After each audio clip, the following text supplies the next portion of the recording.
It's actually quite big inside.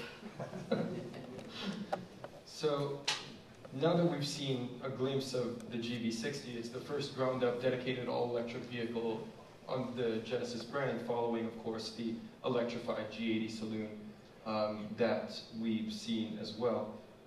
Tell me, what can you tell me about the unique design traits specifically of the GV60? And can we see the GV60, please? You will have noticed that no car is the same. We don't do the Russian dolls, we don't do the matryoshka, we don't do clothes. All of our cars have a distinct identity. First of all, because it's boring for designer to carry on repeating things. Second, because I think it's an insult to the customer to give him the same thing in a different proportion. One works, the other ones don't.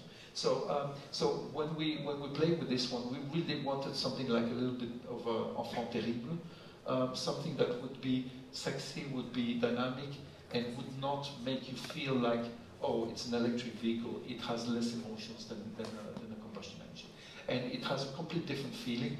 The fluid shapes actually are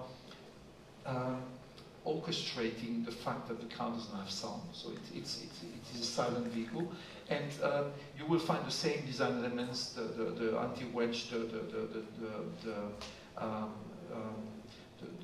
two lines, the quad lights. You will also have what we call the volt DLO, this kind of graphic line, because again, it's when you're sketching, suddenly you can't control your hand and you do some funny things.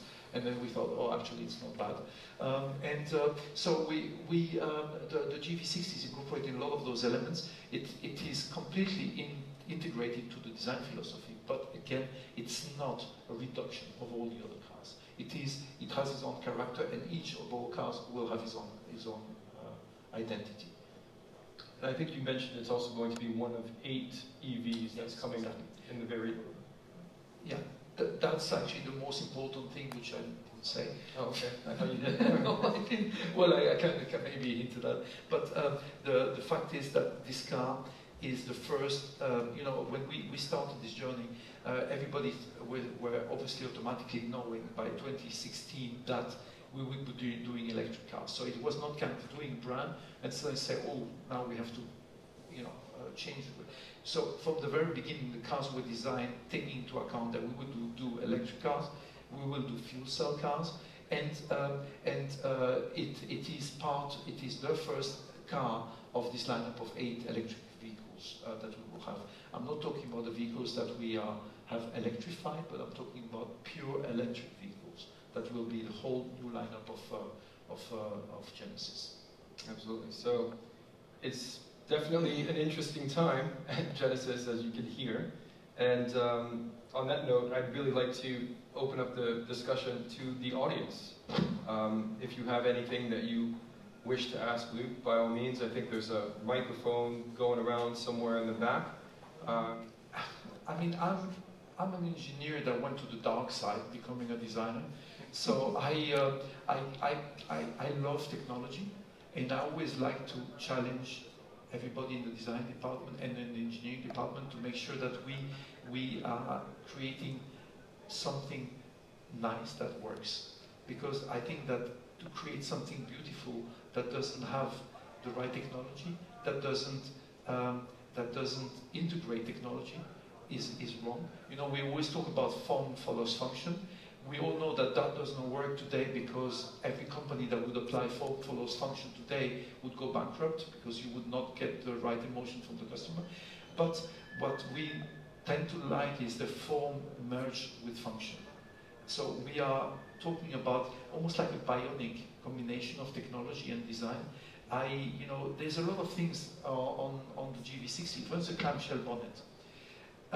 The beauty of the car comes because of the clamshell bonnet, because we have one cut line more, so one cut line less. So, so all those elements are participating by bringing technology to make the design nicer.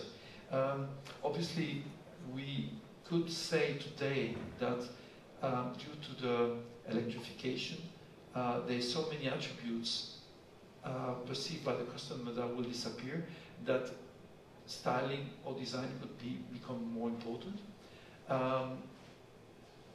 Superficially, yes, but actually, if we really want to be honest, we will always love cars which have the right amount of motion when you look at them and when you utilize them. Does that go along with the fact, at least in Europe, that the wife decides more and more about buying a new car? Absolutely. I think it is a really important point because, and I think a lot of men are using that in order to show that, to basically say that, yeah, they're not so much into design, but into the aesthetic or the kind of like, but the wife has basically decided that, but actually they're hiding behind the truth, and I think it's about the sensitivity that we have, and this is why I'm also incredibly happy that the designers we have in Korea are mostly extremely young people and many more women designers that we have in other countries. This is, I think, important because, especially in this phase of change, this macho vroom vroom vehicle is going to be less relevant. Emotion will be there, and we will work hard to bring another type of emotion. But we have to be much more, let's say, intellectually developed than we used to be. And this comes when you have the right mix of people, the right mix of cultures, and the right mix of genders into the design studio. Well, it's a good point. We have the lineup that we will be by the end of this year on the road is a whole lineup that we designed since 2016. So we worked extremely hard to do that. And this is only the first stage. And obviously we are not making specific cars for some regions, although we made a G70 shooting brake for Europe. We will also do cars which will be more addressing to some markets. So that will not exclude that we will have, when you do a G90, the G90 is a car which is quite classical. And there are only two continents where it actually works. It's America and Korea. The future luxury customer will want to have more space, to have to be less, let's say, clustered into a vehicle. So I think that the future luxury limousine of Genesis will certainly have another typology of vehicle that we have today. So I didn't answer exactly your question, but you can get from that.